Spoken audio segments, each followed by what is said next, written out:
Kompas Aceh. Korban politik dan jangan mau dijadikan komunitas politik. Kalau kita tidak bisa menjadi pemain politik, kita harus mau bicara politik. Jadi pada saat kita menerima dalil-dalil tentang sholat, tentang puasa, tentang zakat, kita juga harus menerima dalil-dalil tentang bagaimana hubungan dengan masyarakat, tentang bagaimana masalah warisan, tentang bagaimana tentang masalah tata negara. Abdul Rahman Tan, salah seorang ulama, membagikan siasat itu ke dalam 7 buah. Ada siasat konstitusi, siasat legislatif, siasat eksekutif, siasat administrasi, siasat keuangan. Sudah detail dibicarakan dalam agama kita. Jadi pada sekitar tahun 2000-an atau setelah eranya Soeharto reformasi, dibuka kesempatan begitu besarnya, karena itu sudah mulai masuk nih propaganda dari kaum liberal. Bagaimana caranya agar ulama tidak ikut bermain politik? Bagaimana caranya agama itu dibicarakan hanya dalam masjid saja? Bahkan sampai suatu titik, kayak sekarang juga, dalam masjid pun tidak boleh bicara agama. Dikatakan politisasi agama. Padahal tidak. Kita mempelajari agama. Politik itu adalah bagian daripada agama. Yang dilawan oleh ulama-ulama kita ini, kami kan sering membuat diskusi-diskusi baik by phone sama Ayah Sol, sama Ayah Codro, baik melalui WA, baik melalui pertemuan-pertemuan, kalau ada hujan segala macam. Mereka risau tentang Aceh ke depan. Mereka risau tentang intervensi dari mereka yang tidak paham ilmu syariat ini. Mereka risau dengan cara-cara mereka, dengan cara-cara orang-orang yang tidak paham ini. Seperti kayak tadi, agama itu mulia, agama itu suci, agama itu bersih. Propaganda itu perang pemikiran. Jangan begitu kotor, ubangan, jangan masuk. Dan ini sudah banyak terhinggapi di kalangan muda kita. Pada saat sudah bicara politik, udah deh, jangan.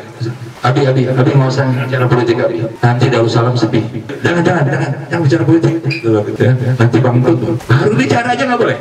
Jadi siapa yang bicara? Siapa yang terpilih? Ya mereka. Koruptor, penjahat yang nggak jelas sholat di mawaknya ada apa enggak. Mereka membuat undang-undang. Ya, saya tangkap saja. Ulama duduk aja Pak. Nanti kami datang. Nah, ini kerisauan ulama-ulama kita. Tambah satu lagi yang berkaitan dengan syariat Islam. Apa yang digembar-gemborkan oleh mereka liberal? Syariat Islam luar biasa hebatnya. Itu hukum yang mengatur kita dunia dan akhirat. Tidak ada hukum yang lebih hebat, lebih sempurna daripada syariat Islam. Kan betul. Nah, salah betul. Tapi di belakangnya mereka sampaikan lagi. Tapi ingat, dulu syariat Islam itu dipraktekkan pada saat umat Islam sudah baik, sudah luar biasa hebatnya, baru cocok deh. Sekarang nggak bisa kita laksanakan syariat Islam. Kenapa? Umat kita banyak lemah iman, akhlaknya masih bobol. Itu dari akhlak dulu, baru kita tegakkan syariat Islam. Pertanyaan kita sederhana aja. Emang dulu Sayyidina Umar asalnya bagaimana? Dan banyak sahabat-sahabat lain.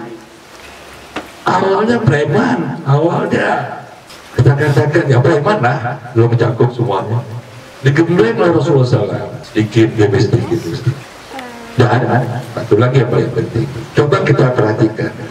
Semenjak syariat Islam diundang-undangkan sebagai hukum yang berlaku di Aceh ini, sudah seberapa banyak produk kanut itu yang berkelanjutan. Nah, cuma busana muslim sama cambuk aja. Karena sudah banyak yang sudah antri meminta syariat Islam. Kalau Aceh sukses, maka kami minta agar provinsi kami syariat Islam. Maka dibuatlah sukses. Melalui apa? Melalui politik. melalui hegemoni parnas-parnas itu dan sebagian parlok yang sudah terkontaminasi. Jadi tujuan partai ini adalah menegakkan syariat Islam secara kafah. Apakah bisa? Partai ini kada duit? Bisa. Para pendukung partai PAS Aceh, subscribe channel kami. Assalamualaikum warahmatullahi wabarakatuh.